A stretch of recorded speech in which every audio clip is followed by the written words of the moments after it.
નમસ્કાર મિત્રો, આપણી યુટ્યુબ ચેનલ યોજના માર્ગદર્શન પર તમારું હાર્દિક સ્વાગત છે।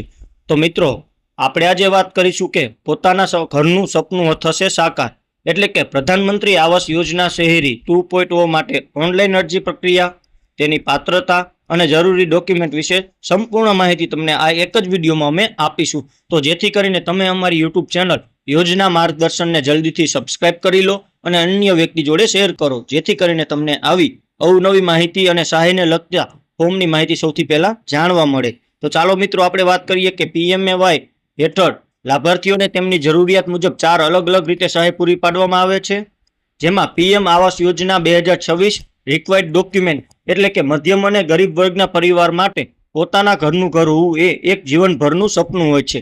આ સપનાને સાકાર કરવા માટે કેન્દ્ર સરકાર દ્વારા પ્રધાનમંત્રી આવાસ યોજના 2.0 અંતર્ગત નવા આવાસો માટેની નોંધણી પ્રક્રિયા સત્તાવાર રીતે શરૂ કરી દેવામાં આવી છે। જો તમે અમદાવાદ, વડોદરા, સુરત જેવા મહાનગરો કે નવસારી, જેતપુર, અમરેલી અને ઉપલેટા જેવા શહેરોમાં ભાડાના મકાનમાં રહો છો, તો આ યોજના તમારા માટે સુવર્ણ તક સમાન છે। કોણ કરી શકે છે અરજી, જેમાં કેટેગરી અને આવક મર્યાદાની વાત કરીશું। તો આ યોજનાનો લાભ લેવા માટે સરકારે આવકના આધારે અલગ અલગ શ્રેણીઓ નક્કી કરેલ છે, જેમાં ઈડબ્લ્યુએસ એટલે કે આર્થિક રીતે નબળા વર્ગ, જેની વાર્ષિક આવક ₹3 લાખ સુધી હોવી જોઈએ। ત્યારબાદ એલઆઈજી એટલે કે અલ્પ આવક ધરાવતો વર્ગ, જેમાં વાર્ષિક આવક ₹3 લાખથી ₹6 લાખ સુધી હોવી જોઈએ। ત્યારબાદ મધ્યમ આવક ધરાવતો વર્ગ, એટલે કે વાર્ષિક આવક ₹6 લાખથી ₹9 લાખ સુધીની। ત્યારબાદ વાત કરીએ તો યોજનાના મુખ્ય 4 સ્તંભો એટલે કે ઘટકો।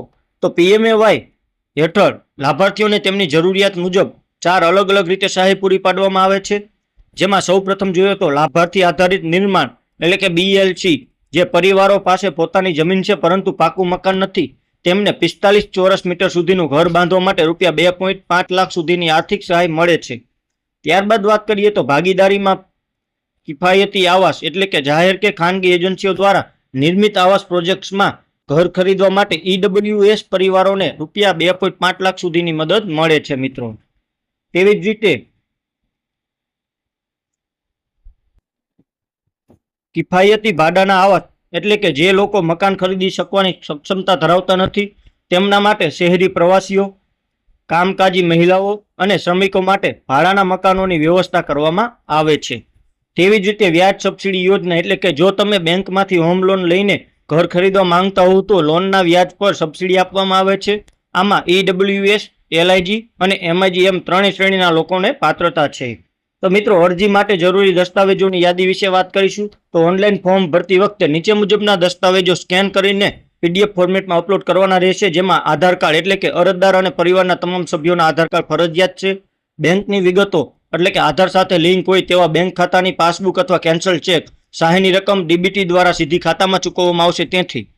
આવકનું પ્રમાણપત્ર એટલે કે કેટેગરી નક્કી કરવા માટે મામલતદાર કે સક્ષમ અધિકારીનું આવકનું પ્રમાણપત્ર અથવા સેલેરી સ્લીપ અથવા આરટીઆર જરૂર પડશે। ઓળખ અને સરનામાનો પુરાવો, જેમાં PAN card, voter ID, ration card, વીજળીનું બિલ કે ભાડા કરાર ચાલશે। જાતિનું પ્રમાણપત્ર એટલે કે એસસી, એસટી કે ઓબીસી કેટેગરીમાં આવતા હોય તો તેનું પ્રમાણપત્ર। ફોટોગ્રાફ એટલે કે પાસપોર્ટ સાઇઝના 2 ફોટા।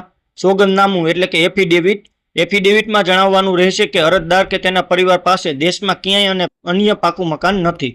ત્યારબાદ વાત કરીએ તો જમીનના દસ્તાવેજો, જો પોતાની જમીન પર મકાન બાંધવું હોય તો માલિકીનો પટ્ટો કે દસ્તાવેજ। ત્યારબાદ વાત કરીએ તો અરજી ક્યાં અને કેવી રીતે કરવી, તો લાભાર્થીઓ સીધા જ સત્તાવાર પોર્ટલ પર જઈને પોતાની પાત્રતા તપાસી શકે છે અને ઓનલાઈન ફોર્મ ભરી શકે છે, જેની સત્તાવાર લિંક મિત્રો તમે અહીં જોઈ શકો છો કે pmay.mis.gov.in પર જઈને તમે ઓનલાઈન અરજી કરી શકો છો, જેમાં વેબસાઇટ પર જઈને એલિજિબિલિટી ચેક પર ક્લિક કરો, તમારી શ્રેણી ઈડબ્લ્યુએસ, એલઆઈજી, એમઆઈજી પસંદ કરો અને આધાર વિગતો દાખલ કરો, માંગેલી તમામ વ્યક્તિગત અને મિલકતની વિગતો ભરો, જરૂરી દસ્તાવેજો અપલોડ કરી સબમિટ કરો। જેમાં મિત્રો ધ્યાન રાખવા જેવી બાબતો છે કે અરજી કરતા પહેલા યોજનાના 4 ઘટકોમાંથી યોગ્ય ઘટકની પસંદગી કરવી જરૂરી છે, કારણ કે એકવાર પસંદગી કર્યા પછી તેમાં ફેરફાર કરી શકાશે નહીં।